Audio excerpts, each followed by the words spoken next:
Martineau. Toi là. Ça va faire, là. J'ai déjà essayé d'expliquer ça. À un moment donné, pouvez-vous régler ça? La rencontre de Richard Martineau. Richard, bonjour. Salut. Juste un petit mot sur hier, on faisait des blagues sur Gino Chouinard, puis tu disais que Oui, t'étais pareil comme Gino Chouinard et que tout le monde dans la vie t'aimait, mais juste rajouter quelque chose que les gens savent pas, c'est que t'es gentil dans la vie. Il y a plein de gens là, qui te connaissent pas du tout. Là, puis ils font hey, Richard Martineau, là, mais tu fais non, Richard, il est tellement gentil. Puis je tenais à le dire ce matin, parce que je pense que ton personnage public est polarisant. Oui. On va dire ça comme oui. ça. Mais t'es super gentil. Ah, merci. Fait que T'es je super voulais juste que les gens le sachent. Ceux qui nous écoutent, c'est un gentil pour de vrai. C'est drôle parce qu'il y a des gens qui commencent à travailler avec moi et ont comme peur un peu de ça. Oui. Ils se serrent les poings. Ben, mais tu bon. sais pas trop, tu sais. C'est parce que tu dis, OK, oui, Richard, non, OK, ça brasse, ça va bardasser. Non, ça, c'est Benoît.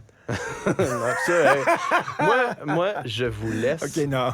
C'est un gars. T'es très gentil. Mais je voulais juste le souligner T'es très gentil. ce matin que c'était vrai pour vrai. Parle-moi de Jean-François Roberge qui veut que les Québécois se réveillent. Oui, ben c'est correct. Je le dis souvent, il faut se fâcher. D'ailleurs, ma chronique d'aujourd'hui est là-dessus. Là, à l'époque où on était en colère, il faut se fâcher. Puis il y a quelque chose de révoltant du fait qu'on a de la difficulté à se faire soigner dans notre langue, chez nous, dans nos hôpitaux. Sauf que c'est bien beau de pelleter ça dans la cour des citoyens en disant, ben c'est rien qu'à vous. T'sais. Oui, effectivement, c'est vrai, on peut voter avec nos pieds. Quand tu arrives dans un commerce, on refuse de te parler dans ta langue, tu peux partir, oui. Mais les médecins qui ne parlent pas français, et puis les chirurgiens qui parlent pas français, c'est quand même le gouvernement qui les engage. À un moment donné, là, ils reçoivent un chèque, eux autres, puis c'est un chèque du ministère de la Santé qui ont, c'est un chèque du gouvernement du Québec. Mais tu sais, mettons, pour les médecins, je me mais... demande, est-ce que c'est parce qu'il n'y en a pas? Ou qu'on n'a pas fait de l'effort. Tu sais, parce que je me dis, ben, s'il n'y en avait pas en français, j'aime mieux quand même qu'il y ait quelqu'un qui puisse soigner du monde que d'avoir personne. Mais si c'est parce qu'on n'a pas fait l'effort d'aller chercher quelqu'un en français... C'est-tu parce que ce sont des hôpitaux aussi, souvent des hôpitaux, non, ben aussi universitaires, fait que tu as des internes qui viennent un peu partout de l'étranger, des étudiants. Est-ce que c'est ça? Je sais pas. Mais que ça soit juste clair, tu sais, parce que est-ce que c'est un Ontarien? Oui, parce qu'il y a des Ontariens qui ont le droit de venir pratiquer au Québec, là, qui ont le droit de venir s'établir au Québec, puis c'est tant mieux, puis on en veut plus de médecins, mais moi, en fait, la question que le gouvernement, on dirait, n'ose pas mettre sur la table, c'est la francisation. C'est comme si là, ça n'existait plus.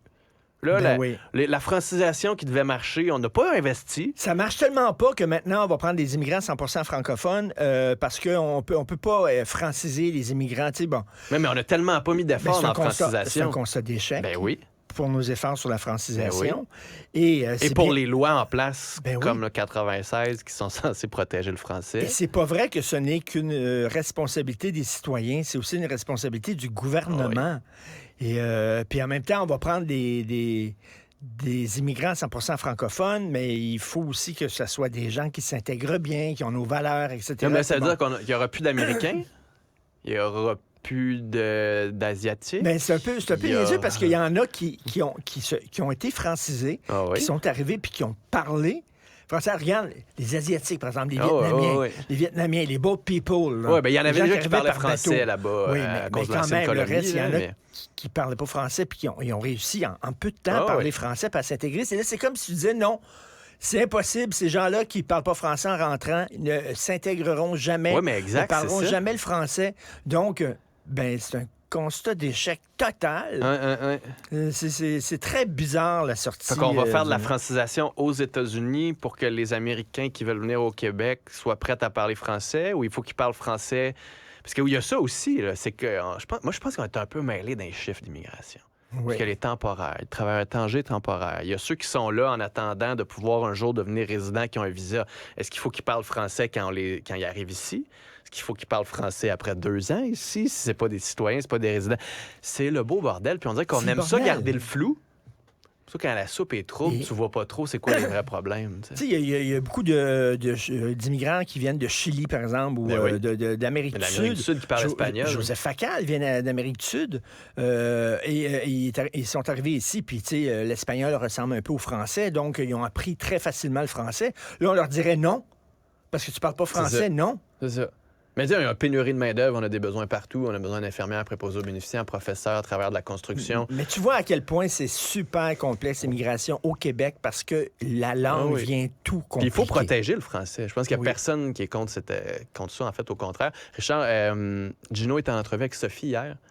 Et il dit à Sophie qu'il peut te donner des ateliers si jamais OK, je vais tu l'appeler. veux animer Salut Bonjour. Ça serait dans drôle, un on pourrait faire ça en direct, où il pourrait m'aider en direct à devenir... Ça, tu peux pas dire ça. Ah oui, dis-le comme ça.